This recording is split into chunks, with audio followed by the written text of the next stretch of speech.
Imagine गर्नुस् तपाईलाई कोही जिनी टाइप क्यारेक्टर आएर दुईटा चोइस अर्थात् अप्सन दिन्छ रे। अप्सन 1 देशको राजा भएर देशको शासन सत्ता चलाउने कि अप्सन 2 कोही केटीको पछाडि स्त्री लम्पट अर्थात् सिम्प भएर आफ्नो सम्पूर्ण जीवन खेर फाल्ने। वेल आई डोन्ट नो कि यो दुई अप्सन मध्ये हजुरले कुन चुज गर्नुहुन्छ, बट नेपालका शाहवंशीय राजाहरूले चाहिँ कुन अप्सन चुज गरेका थिए भन्ने बारे चाहिँ इतिहासले पुष्टि गरेको छ। किनकि यदि तपाई नेपालका शाहवंशी राजाहरूको जीवनी बारे पढ्नुहुन्छ भने त्यहाँ तपाईले एउटा प्याटर्न अर्थात् सिमिल्यारिटी भेट्नुहुन्छ, जुन मैले नि जस्ट रिसेन्टली नै अनलाइन डिस्कसनहरुबाट थाहा पाएको हो कि दैट यो दुई अप्सनहरु मध्ये मोस्ट अफ द शाहवंशी राजाहरूले कोही केटी पछाडि स्त्री लम्पट अर्थात् सिम्प भएर आफ्नो सम्पूर्ण जीवन खेर फाल्ने वाला सेकेन्ड अप्सन चुज गरेका थिए भनेर। र त्यो कसरी भन्दा पृथ्वीनारायण शाह पछिका राजा प्रताप सिंह शाह कसरी उनको पिताको एकीकरण अभियान र आफू राजा भएको दायित्व र कर्तव्य पूरा गर्नु भन्दा नि भोग विलास र भिन्न स्त्रीहरुमै मस्त थिए, जसमध्ये मैजु रानी भनेर चिनिने एक नेवारी स्त्रीप्रति त प्रताप सिंह शाह सारै नै स्त्री लम्पट थिए भनेर नि भन्ने गरिन्छ। त्यसपछिका राजा रणबहादुर शाह बारे त सबैलाई थाहा नै होला,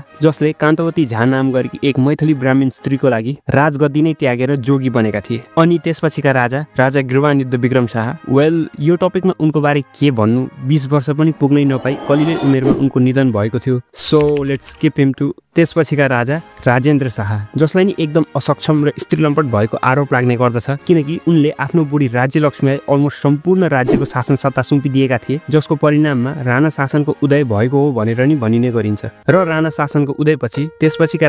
राजा सुरेन्द्र शाहदेखि राजा त्रिभुवन शाहसम्म कसरी राणाहरूले शाह राजाहरूलाई यस्तै भोग विलास भिन्न स्त्रीहरू र स्त्री लम्पटपनामा अल्झाएर राणाहरू आफू नै राजा भए झैं कसरी देशको शासन सत्ता चलाएका थिए त अलमोस्ट सारा नेपालीलाई थाहा छ। अनि राजा त्रिभुवन पछिका राजा महेन्द्र, जसलाई शाह वंशजकै सबैभन्दा बेसी राष्ट्रप्रेमी र राष्ट्रवादी भनेर भनिए तापनि राजा महेन्द्रले धरि आफ्नो देशप्रतिको सबै दायित्व र कर्तव्य त्याग्नु तयार थिए जस्ट आफ्नो सालीलाई बिहे गर्नको लागि, जसको बारे बीपी कोइरालाले आफ्नो आत्मवृत्तान्तमा नि लेखेका छन्। अनि त्यसपछिका राजा वीरेन्द्र शाह, वेल उहाँको केस अलिक कम्प्लेक्स छ, किनकि उहाँको केस कङ्क्रिट एभिडेन्स भन्दा नि रुमर्सहरुमा बेस्ड छ, किनकि उहाँ पनि राजा राजेन्द्र झै पपेट राजा थिए, किनकि राजा वीरेन्द्र राजा भए तापनि उनलाई रानी ऐश्वर्याले इशारामा नचाउँथिन् र एक्चुअलमा उनले नै शासन सत्ता चलाउँथिन् भनेर नि भन्ने गरिन्छ, जुन सत्य थियो वा थिएन फर स्योर अलिक डिबेटेड छ। र वेल त्यसपछिका राजा दिपेन्द्र शाहको बारे त आई डोन्ट थिंक मैले केही भन्नु नै पर्छ होला, किनकि यदि दरबार हत्याकाण्डको कारण त्यही दिव्यानी र दिपेन्द्रको प्रेम सम्बन्ध हो भने उनले गरेको कार्य शाह वंशज वा नेपाल मात्रै होइन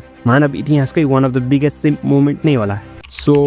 बाँकी रहे पहिलो राजा पृथ्वीनारायण शाह र अन्तिम राजा ज्ञानेन्द्र शाह, जो अरु शाह राजा चाहिँ सिम्प भएको वा त्यस्तो कुनै स्त्री लम्पट घटना गरेको बारे एटलिस्ट मैले चाहिँ भेटिन। हाउएभर तपाईलाई उहाँहरूको जीवनको त्यस्तो कुनै स्त्री लम्पटपना वा सिम्प घटना बारे थाहा छ भने कमेन्टमा लेखिदिनु होला।